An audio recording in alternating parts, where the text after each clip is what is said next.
आजचा दिवस सुरू झाला टिफिन न बनवताच आणि शेवट झाला मस्त वरणभट्टीवर. आणि पूर्ण दिवसात मध्ये काय झालं ते जर तुम्ही ऐकलं तर तुम्ही सुद्धा मला म्हणाल सेम पिंच. तर त्यासाठी व्हिडिओ पूर्ण बघा आणि मला कमेंटमध्ये नक्की सांगा की तुमच्याही बाबतीत असं घडतं का. तर काय झालं ते मी तुम्हाला पुढे व्हिडिओमध्ये सांगतेच. तर आज सकाळची सुरुवात ना फुल गडबडीत झालेली होती, कारण काल रात्रभर म्हणजे काल पूर्ण दिवस माझं डोकं दुखत होतं आणि रात्री झोपल्यानंतर स्मिरा मात्र रात्रभर आजारी होती.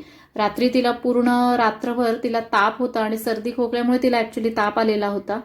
तर पूर्ण रात्रभर तिच्या डोक्यावर मिठाच्या पाण्याच्या पट्ट्या ठेवत होते आणि सकाळी 4 वाजता ती आणि मी दोघंही झोपलो होतो आणि सकाळी 6 वाजता मला टिफिन बनवायचा होता. पण सकाळी उठल्यानंतर पाहते तर काय, अहो ऑफिसला जाण्यासाठी रेडी झालेले होते. तर त्यांनी टिफिन न नेताच ते ऑफिसला गेल्यानंतर म्हटलं जरा वेळ आपण झोपून घेऊ, थोडं लेट उठू आणि मग कामाला लागू. पण तेवढ्यात अहो जाताना स्मिराने बघितलं आणि स्मिरा मात्र परत चिडचिड करायला लागली, कारण ऑलरेडी तिची रात्रभर झोप झालेली नव्हती आणि सर्दी ताप खोकला असल्यामुळे पुन्हा तिला पप्पा जाताना दिसले म्हणून ती पुन्हा रडायला लागली. तर ती मग झोपलीच नाही. शेवटी तिला तसंच मी शांत केलं आणि नंतर दूध वगैरे पिऊन ती जरा थोडी बरी झाली. त्यानंतर तिला मेडिसिन वगैरे दिलं. त्यानंतर ती थोडी खेळायला लागली. म्हटलं की तुला खायला काय बनवतं, तिने पोहेंची फरमाईश केली. म्हटलं चला तिच्यासाठी पोहे बनव. म्हटलं मग तिच्यासाठी पोहे बनवते तर सृजनला विचारलं तर तोही म्हटला की मी पण खाईल. म्हटलं मग माझ्यासाठी वेगळा स्वयंपाक करण्यापेक्षा मग मी तिघांसाठी पोहेच बनवले. आणि पूर्ण माझं काल दिवसभर मला बरं नसल्यामुळे माझं पूर्ण किचनमध्ये पसारा झालेला होता. तो पसारा तुम्ही पाहिलाच.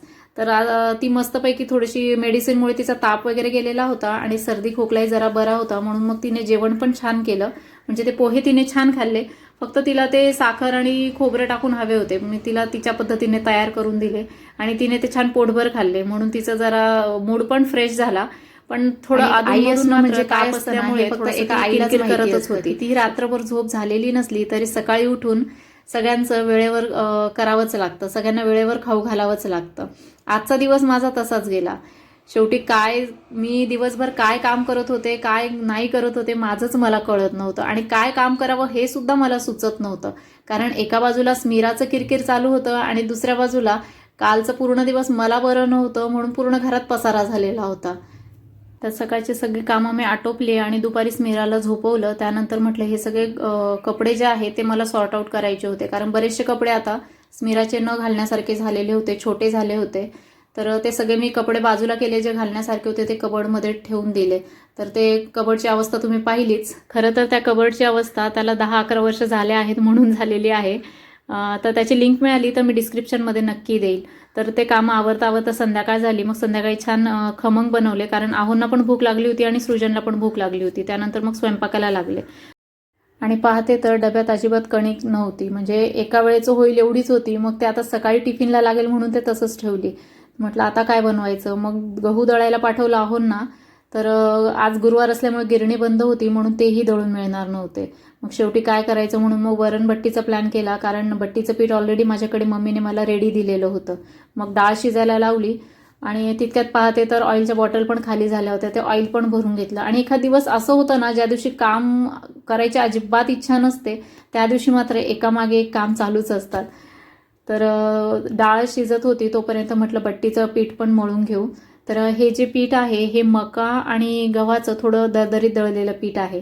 तर त्याच्यामध्ये मी थोडं धणे, जिरे, ओवा आणि बडीशेप हे थोडं बारीक कुटून म्हणजे जाडसर कुटून त्याच्यामध्ये मिक्स केलं आणि चवीपुरता मीठ टाकून ओवा टाकून मी छानपैकी घट्ट अशी कणिक मळून घेतली. तर ही जी बट्टी आहे ती बऱ्याच भागांमध्ये वेगवेगळ्या पद्धतीने बनवली जाते. तर आमच्याकडे खानदेशात मात्र ही अशा पद्धतीने बनवली जाते. तर त्याचं छान पोळीसारखं लाटून घेतल्यानंतर त्याला तेल लावून असे फोल्ड करून घ्यायचे आणि गोल गोळा बनवून ते स्टीम करून घ्यायचे असतात. आणि त्यानंतर कोणी फ्राय करून घेतं तर कोणी थोडंसं तेलामध्ये टाकून त्याला फक्त परतून घेत असतं. पण मी आता आमच्याकडे मुलांना जशी आवडते तशी मी बनवते, मी तशी तुमच्यासोबत शेअर करते आहे. तर हे मी स्टीम करायला लावलं आणि इकडे वरणाला पण फोडणी दिली. तर स्टीम झाल्यानंतर त्याच्या आपल्याला पाहिजे तसे आपण जाड बारीक त्याला कट करून घेऊ शकतो आणि कट केल्यानंतर त्याला फक्त तेलामध्ये फ्राय करून घ्यायचं असतं. तर ती चवीला खूप छान लागते आणि मुलांना पण खूप आवडतं. मुलांना ते आवडत असल्यामुळे मी आज ते बनवायचं ठरवलं, कारण त्यांना मुलीला ऑलरेडी बरं नसल्यामुळे तिचा जेवणाचा जरा ती त्रास देत होती, म्हणून म्हटलं तिच्या आवडीचं बनवलं तर ती खाईल पण. तर बट्टी तिला खूप आवडते. तर हे बघा अशा पद्धतीने छान त्याचे लेयर्स तयार होतात आणि फ्राय केल्यानंतर खूप गरम तेलात ते फ्राय केले का मग छान ते फ्राय केले जातात. तर ते फ्राय केल्यानंतरच त्यांचं सृजनला आणि स्मिराचं खाणं चाललं होतं, कारण त्यांना ते खूप जास्त आवडतात. माझ्या अजिबात बनवायची इच्छा नव्हती, पण बनवायला दुसरा काही ऑप्शन पण नव्हता, कारण कणिक थोडीच अवेलेबल होती आणि मुलांचा पण मग खायचा प्रश्न सुटून जातो. मग शेवटी म्हटलं चला त्यांनी पोटभर खाणं महत्त्वाचं आहे. तर आज मस्तपैकी असं वरणबट्टीचा प्लॅन झाला आणि बनवता बनवताच सृजनने मात्र अर्ध्या खाल्ल्या होत्या. आणि असं जर त्यांच्या आवडीचं मी बनवलेलं असलं ना, तर मी जेव्हा स्वयंपाक करत असते ना तेव्हाच त्यांना भूक लागून जाते. म्हणून मग कधी कधी मी स्वयंपाक करत असतानाच त्यांना जेवायलाही देऊन देते. तर माझा स्वयंपाक चालूच होता, तेवढ्यात त्यांचं अर्धं जेवण झालेलं होतं आणि आहोंना थोडं काम असल्यामुळे ते बाहेर गेलेले होते आणि येता येता मात्र ते भाजीपाला फळं वगैरे घेऊन आले. तर मी त्यावेळेला ते तसंच ठेवलं, कारण ह्या स्वयंपाकाला खूप वेळ जातो. तर त्याच्यामुळे मग मी ते सगळं आटोपलं, सगळे जेवणं वगैरे आटोपलं आणि मग तो भाजीपाला मी भरायला घेतला. आणि हो, याच्यामध्ये सोडासुद्धा ॲड करावा लागतो थोडा, 1 ते 1.5 चिमूटभर सोडा त्याच्यामध्ये ॲड करायचा, म्हणजे ते छान शिजतात. जर सोडा ॲड नाही केला तर मात्र त्या थोड्याशा कडक तयार होतात, म्हणून सोडा त्याच्यामध्ये नक्की ॲड करा. आणि बरेच जण आमच्याकडे त्याच्यामध्ये ज्यांना गोड आवडतं ते गूळसुद्धा त्याच्यामध्ये ॲड करतात, पण आमच्याकडे गोड आहोंना आवडत नाही, त्याच्यामुळे मी त्याच्यामध्ये गूळ नाही घालत. पण अशासुद्धा गूळ न घालतासुद्धा त्या खूप छान तयार होतात. तर हे बघा किती छान त्याच्या लेयर्स तयार झाल्या आहे आणि चवीलासुद्धा तेवढंच खूप छान लागतात. तर ह्या आपण वरणासोबतही खाऊ शकतो किंवा वांग्याची भाजी, बटाट्याची भाजी याच्यासोबतसुद्धा खाऊ शकतो. आणि आमच्या खानदेशची जशी खापराची पुरणपोळी म्हणजे मांडे जशी फेमस आहे, तशी ही बट्टीसुद्धा खूप फेमस आहे. बऱ्याच ठिकाणी बट्टी पाहुणचार म्हणूनच आमच्याकडे केली जाते. जिथे शाकाहारी लोक असतात तिथे एकतर पुरणपोळी नाहीतर मग अशी बट्टी पाहुणचार म्हणून केली जाते. तर सगळं जेवण वगैरे आटोपल्यानंतर हा भाजीपाला जो आहे ना तो मी सगळ्या डब्यांमध्ये भरायला घेतला आणि ही अख्ख्या कोथिंबीरच्या जुडीमधून फक्त एवढीच कोथिंबीर चांगली निघाली. आहोंनी भाजीपाला आणला म्हणजे तो बऱ्याच वेळा अर्धा भाजीपाला फेकावा लागतो, इतकं ते न निवडता घेऊन येतात. ही मिरचीसुद्धा पूर्ण शेळी झालेली मिरची होती. बऱ्याच वेळा संताप होतो, पण काय करणार, मला बाहेर जाणं जमत नाही, त्याच्यामुळे मग मी त्यांना आणायला सांगते किंवा तेच न सांगता कधी कधी घेऊन येतात आणि मग आणल्यानंतर मला असा पस्तावा होतो. पण चला असू द्या, त्याला काही आता ऑप्शन नाही आहे. तर हा बराचसा भाजीपाला जेवढं मला भरता येईल तेवढं मी भरून घेतला डब्यांमध्ये. आणि हे डबे भाजीपाला ठेवण्यासाठी खूप सोयीस्कर आहेत. बऱ्याच वेळा म्हणजे जेव्हा आपल्याला लगेच निवडून ठेवता येणार नाही अशा वेळेला तर ते खूपच चांगलं ऑप्शन आहे. म्हणजे भाजीपाला खराब पण होत नाही आणि 2-4 दिवस तो एक्स्ट्रा टिकतो पण.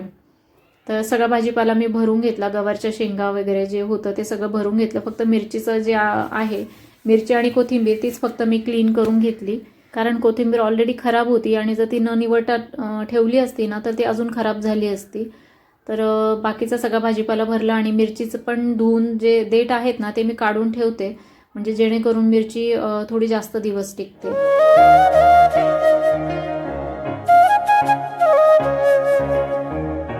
दुसऱ्या दिवसाचं ही टिफिनची तयारी मी रात्रीच करून घेतली होती, कारण ऑलरेडी आज आहोंनी टिफिन नेलेला नव्हता, म्हणून मग दुसऱ्या दिवसाची टिफिनची तयारी मी थोडंफार आधीच रात्री रेडी करून ठेवत असते. म्हणजे जसं की आपण भाजीपाला वगैरे जो आणलेला असतो तो निवडून ठेवणं, चिरून ठेवणं वगैरे मी रात्रीच बऱ्याच वेळा प्रिपेअर करून घेत असते. तर ते सुद्धा सगळे कामं मी आटपून घेतले होते. तर अशा प्रकारे मुलं आजारी असल्यावर कितीही आपण आराम करायचं ठरवलं तरी आपल्याला आराम मात्र मिळतच नसतो, कारण दिवसभराचे कामं आपली वाट पाहत असतात.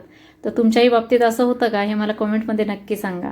आणि व्लॉग आवडला असेल तर लाईक शेअर करा. चॅनलवर नवीन असाल तर सबस्क्राईब करायला मात्र विसरू नका. पुन्हा भेटूया पुढच्या व्लॉगमध्ये. तोपर्यंत बाय बाय.